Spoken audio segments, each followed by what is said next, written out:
The topic is a great moment for all those children। ये class 10 की text book में है और इसमें कन्वर्सेशन है किसका, नोबेल प्राइज़ जीतने वाले का, और जो नोबेल प्राइज़ देते हैं, नोबेल प्राइज़ के ऑफिशियल वेबसाइट जो है वहाँ से एक एजेंट या उनके कोऑर्डिनेटर आप कह सकते हैं जो बात कर रहे हैं, एजेंट जो बात कर रहे हैं किनसे, कैलाश सत्यार्थी से। तो इसमें बात की गई है नोबेल प्राइज़ की। कुल मिला के इसमें दो कैरेक्टर्स हैं। अब नोबेल प्राइज़ देने वाले एक हैं और नोबेल प्राइज़ लेने वाले हैं। नोबेल प्राइज़ जिनको मिल रहा है वो कौन है, मिस्टर कैलाश सत्यार्थी। इनका नाम है मिस्टर कैलाश सत्यार्थी। ये कहाँ से बिलोंग करते हैं, along from Malala Yousafzai, Pakistan. Clear. So mister Kailash Satyarthi को नोबेल प्राइज़ मिला कब, 2014 में। 2014 में नोबेल प्राइज़ मिला था इनको, और वो किस चीज़ के लिए, नोबेल पीस प्राइज़, शांति के लिए। शांति के क्षेत्र में कोई भी कुछ भी कार्य करता है तो उसको नोबेल प्राइज़ दिया जाता है, और मतलब अच्छे कार्य, उत्कृष्ट कार्य करने वाले को, और उस प्राइज़ को कहा जाता है नोबेल पीस प्राइज़। ये मतलब शांति के क्षेत्र में नोबेल प्राइज़ दिया जाता है। अब ये तो नोबेल प्राइज़ लेने वाले हो गए। नोबेल प्राइज़ दे कौन रहा है, नोबेल प्राइज़ के ऑफिशियल वेबसाइट, मतलब उनके जो नोबेल प्राइज़ की जो कमेटी है उनकी तरफ से एक जो इनकी इंटरव्यू लेने के लिए या इनको बधाई देने के लिए जिन्होंने फ़ोन किया है वो कौन है, Adam Smith, mister Adam Smith. ये नोबेल प्राइज़ के वेबसाइट से, कहाँ से, स्टॉकहोम से इन्होंने फ़ोन किया है इनको बधाई देने के लिए मिस्टर कैलाश सत्यार्थी को। अब सबसे पहले हिस्ट्री जान लेते हैं कि नोबेल प्राइज़ की घोषणा या नोबेल प्राइज़ मिलता क्या है। इसको अल्फ्रेड नोबेल ने दिया था सबसे पहले। अब अल्फ्रेड नोबेल क्या है, धमाके जो होते हैं, पटाखे फूटते हैं, जान लेना, तो उन पटाखों में होता है डायनामाइट। तो एक विस्फोटक डायनामाइट की खोज की गई थी, किसके द्वारा, अल्फ्रेड नोबेल के द्वारा। सबसे पहले जब अल्फ्रेड नोबेल ने सबसे पहले डायनामाइट की खोज की, तो डायनामाइट क्या होता है, वो फूटता है, फटता है। फटने से बहुत सारी अच्छी चीज़ें हुई, है ना, बड़े बड़े खदानों का पता चला, और चट्टानों को तोड़कर हम सड़क बना सकते हैं, पुल बना रहे हैं, लेकिन उसका गलत उपयोग भी होने लगा। तो एक बार क्या किया, ये अब अल्फ्रेड नोबेल को बड़ा अच्छा लगा कि उन्होंने अच्छा काम किया, डायनामाइट की खोज की है। वो अचानक कहीं बैठे हुए थे और बात हो रही थी, ऐसे बात हो रही थी, तो चाय की टपरी पे बैठे हुए थे, बात हो रही थी किसी दो लोगों की, और उन दोनों लोगों में बात ये हुई कि भाई ये जो डायनामाइट है बड़ा विस्फोटक खोज है, बड़ी अच्छी खोज है। बगल में कौन सुन रहा है, अल्फ्रेड नोबेल। वो सिर्फ सुन रहे थे, न तो उनका ध्यान था, न ही वो सिर्फ सुनने के इरादे से गए थे। वो सिर्फ बैठे हुए थे और दो अलग लोग बात कर रहे थे, और उन्होंने बात शुरू की। बात कहाँ से शुरू की, डायनामाइट से। डायनामाइट बड़ी अच्छी चीज़ है ना, बहुत काम की चीज़ है। तो दूसरा कार्य कहाँ की काम की चीज़ है, डायनामाइट की वजह से ही तो लोग मर रहे हैं। देखो कितने धमाके हो रहे हैं, लोगों को कितनी हानि हो रही है। प्राकृतिक जो हमारे संसाधन हैं, नेचुरल जो रिसोर्सेस हैं हमारे, उनको भी तो क्या हार्म पहुंच रहा है। तो जितने मेरिट्स हैं उतने डिमेरिट्स भी हैं। फ़ायदे जितने हैं उससे ज़्यादा तो नुकसान हो चुका है। कितने लोग मारे जा चुके हैं खदान के गिरने से, दबने से, है ना। तो अब ये सारी बातें किनके कानों में पड़ी, अल्फ्रेड नोबेल। उन दोनों को ये पता नहीं था कि उनके बगल में अल्फ्रेड नोबेल बैठे हैं और जिन्होंने इस डायनामाइट की खोज की। तो अल्फ्रेड नोबेल ने बहुत पैसा कमाया था, उसी डायनामाइट की खोज की वजह से बहुत पैसा कमाया था। सो उन्होंने ये सोचा कि अब वो उसी पैसे को अच्छे काम में लगाएंगे, और उन्होंने ये घोषणा की कि उन्होंने जो भी पैसा कमाया है डायनामाइट की खोज करने के बाद, उस खोज से जितने भी पैसे कमाए हैं, उस खोज को एक इनाम के रूप में देंगे। दुनिया भर में कोई भी किसी भी क्षेत्र में अगर कोई उत्कृष्ट काम करता है, अगर कोई अच्छा काम करता है, देन उसके लिए उसको नोबेल प्राइज़ दिया जाएगा। ऐसा किसने घोषणा की थी, अल्फ्रेड नोबेल। क्लियर। तो वहाँ से नोबेल प्राइज़ की शुरुआत हुई, और ये अलग अलग क्षेत्रों में मिलता है। साहित्य के क्षेत्र में भी मिलता है, लिटरेचर के फील्ड में, शांति के क्षेत्र में मिलता है, अलग अलग क्षेत्रों में, विज्ञान के फील्ड में मिलता है। तो नोबेल प्राइज़ अलग अलग क्षेत्रों में मिलता है।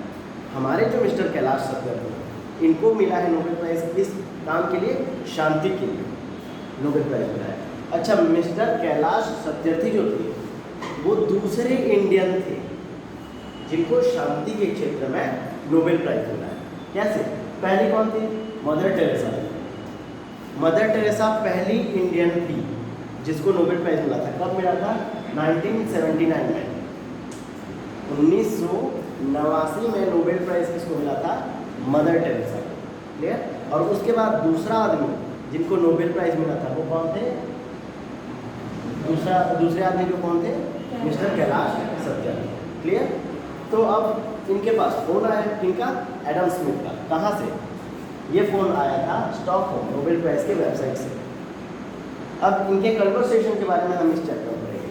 कन्वर्सेशन में इन्होंने किस टॉपिक पर बात की और क्या थीम क्या था इनका?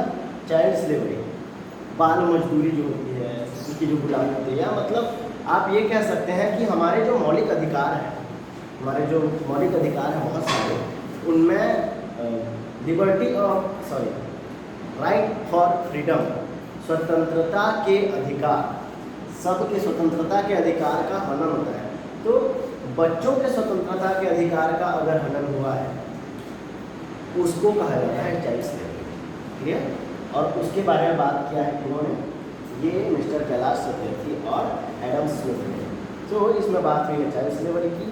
और एडम स्मिथ बाद में फिर बताते हैं कि हमारे इंडिया में हम क्या करते हैं, 19 नवंबर से 25 नवंबर तक, इंडिया की बात नहीं है, बाकी जगहों में भी मनाते हैं, एंड चाइल्ड स्लेवरी वीक मनाते हैं, जिसमें बाल श्रम को खत्म करने से रिलेटेड प्रोग्राम्स किए जाते हैं, जगह जगह कैंपेन चलते हैं।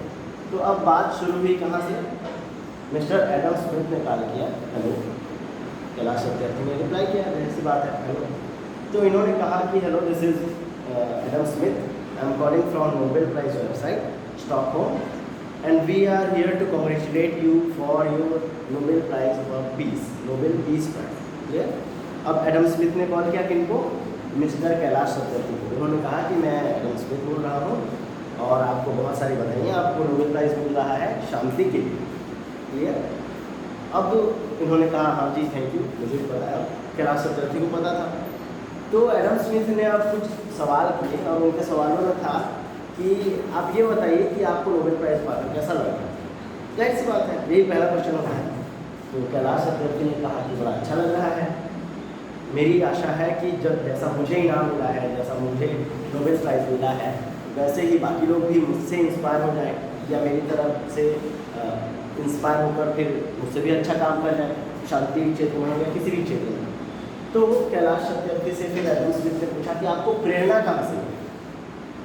तो कैलाश सत्यार्थी जी ने कहा कि ऐसा नहीं है कि मैंने किसी एक को देख के ये सीखा है। उन्होंने कहा कि बहुत जगह मैंने देखा है कि बच्चों की आज़ादी का हनन होता है, बच्चों की स्वतंत्रता छीन जाती है। बच्चे जो होते हैं ना, उनका कोई काम नहीं होता, उनका बचपन अलग होता है, और बचपन के जो मोमेंट्स होते हैं, बचपन के जो पल होते हैं, वो गोल्डन मोमेंट्स होते हैं। और उनसे उनका बचपन छीनना मतलब उनको या तो गुलाम बनाना या फिर उनसे काम करवाने, ये तो गैर कानूनी है ना। लेकिन फिर भी आज भी इंडिया में ये सब काम चल रहा है और उसको कहा जाता है बाल मजदूरी।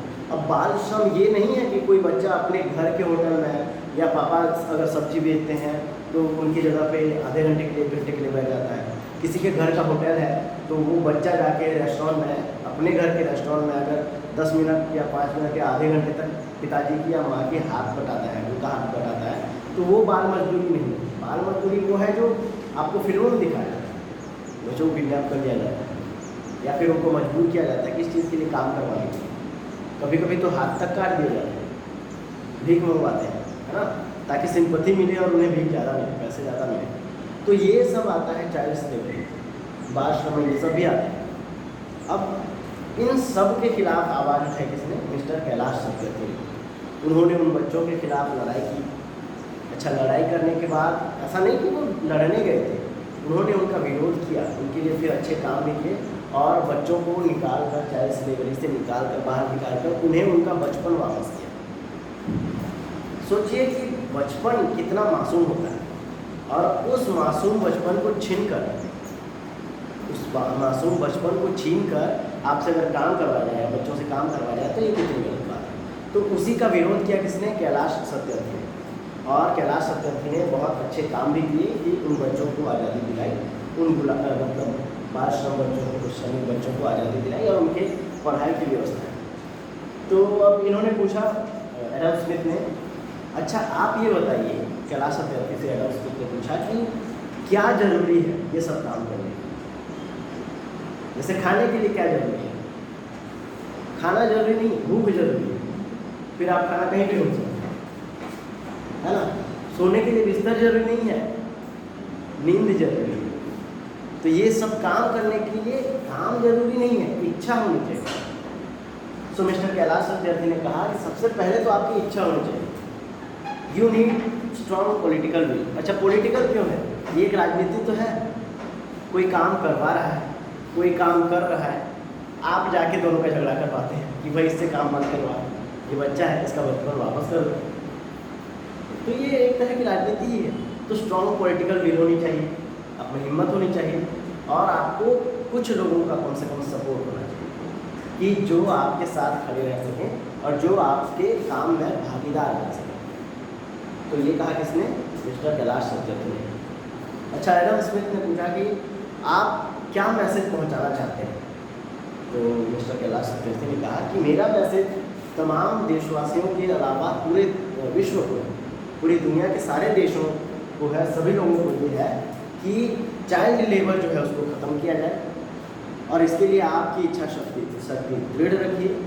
आप बहुत अच्छे काम करना अगर चाहते हैं तो उसके लिए अच्छी नीयत होना भी ज़रूरी है। क्लियर? तो आप पहले मन में ठानिए कि आपको वो काम करना है, और जब आप वो काम करेंगे तो आप देखते जाइएगा कि धीरे धीरे आपके साथ लोग जुड़ते जाएंगे, और लोग जुड़ते जाएंगे, कारवा बनता जाएगा, काम होता जाएगा। क्लियर? तो इस तरह से मिस्टर कैलाश सत्यार्थी ने कहा कि ये मेरा मैसेज है कि सारे के सारे अच्छे कामों के लिए कभी झिझकेंगे नहीं और ये काम करते हैं। और फिर उन्होंने थैंक यू भी कहा। मिस्टर कैलाश सत्यार्थी ने एडम स्मिथ को कहा कि थैंक यू कि आपने मुझे कॉन्ग्रेचुलेशन कहा। क्लियर? होता है ना, हैप्पी बर्थडे बोलने के बाद थैंक यू, तो वही कॉन्ग्रेचुलेशन की बात, थैंक यू कहा। और फिर कैलाश सत्यार्थी ने ये कहा कि पूरी दुनिया में भारत ऐसा देश है जहाँ से मैं बिलोंग करता हूँ, हमारे यहाँ इसको थोड़ा ज़्यादा ही मतलब मानते हैं कि बच्चों से श्रम नहीं करना चाहिए, क्योंकि ज़्यादा यही होता है ना, बाहर के देशों में भी होता है। तो मिस्टर कैलाश सत्यार्थी ने कहा कि हम एंड चाइल्ड स्लेवरी वीक मनाते हैं। ये क्वेश्चन इंपॉर्टेंट है, ये लिख लीजिए। एंड चाइल्ड स्लेवरी वीक, ये एक सप्ताह होता है, जैसे आप सड़क सुरक्षा सप्ताह जैसे मनाया जाता है, वैसे ही एंड चाइल्ड स्लेवरी वीक मनाया जाता है, जो कब से कब तक मनाया जाता है? 19 नवंबर से 25 नवंबर के बीच मनाया जाता है। एक हफ्ते का दिन है ये, 19, 20, 21, 22, 23, 24, 25, 7 दिन। ये 7 दिन एंड चाइल्ड स्लेवरी वीक मनाया जाता है। और इन 7 दिनों में क्या होता है? जगह जगह कैंपेन चलते हैं, लोग जाते हैं और समाज से लोग जाते हैं, कुछ नेता जाते हैं, कुछ पुलिस वाले जाते हैं, और इनका काम क्या रहता है कि बाल श्रम को ख़त्म करने से रिलेटेड बहुत सारे कार्यक्रमों को चलाना। कई जगह रंगोली कॉम्पिटिशन हो जाएगा, ड्राइंग कॉम्पिटिशन होता है, स्पीच कॉम्पिटिशन होता है, एक्सटेम्पोर होता है, तात्कालिक भाषण, बहुत सारी ऐसी चीज़ें होती हैं जो इस दौरान की जाती हैं। So this is all about the chapter a great moment for all those children. अच्छा, अब ये टॉपिक कैसे है, a great moment for all those children? आप उन बच्चों के बारे में सोचिए जो बच्चे किसी की गुलामी कर रहे हैं। बच्चे छोटी छोटी उम्र में पटाखों की फैक्ट्री में काम कर रहे हैं। क्या कर रहे हैं? बत्ती लगा रहे हैं। कुछ बच्चे जिनको पटाखों की नौकरी से निकाल के कहाँ लगाया गया है? चूड़ी बनाने वाली फैक्ट्री में। चूड़ी जहाँ बनती है वो भट्टी बहुत ज़्यादा गर्म होती है, ऊपर से वहाँ कांच का पाउडर उड़ेगा, हानिकारक है। जो रोशनी निकलती है भट्टी से, तापमान बहुत ज़्यादा रहता है, शरीर के लिए हानिकारक है, आँखों के लिए भी हानिकारक है। कई लोगों की तो आँखों की रोशनी चली जाती है।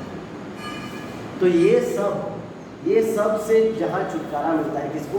बच्चों को। तो सोचिए आप कि वो पल उनके लिए कितना खास हो। क्लियर? सो ग्रेट मतलब महान, मोमेंट पल, क्षण, ऑल दोज चिल्ड्रन। किन चिल्ड्रन? कौन से चिल्ड्रन? वो चिल्ड्रन जो किसी की गुलामी कर रहे हैं, जो किसी के अंदर मजदूरी कर रहे हैं। So that was the great moment. What was the great moment? When the children got freedom for their slavery. जब बच्चों को उनकी गुलामी से आज़ादी मिली, that was the great moment. Clear? तो उन बच्चों को उस गुलामी से बाहर निकालने वाला क्षण उनके लिए ग्रेट है. So this is all about the chapter a great movement for all those children.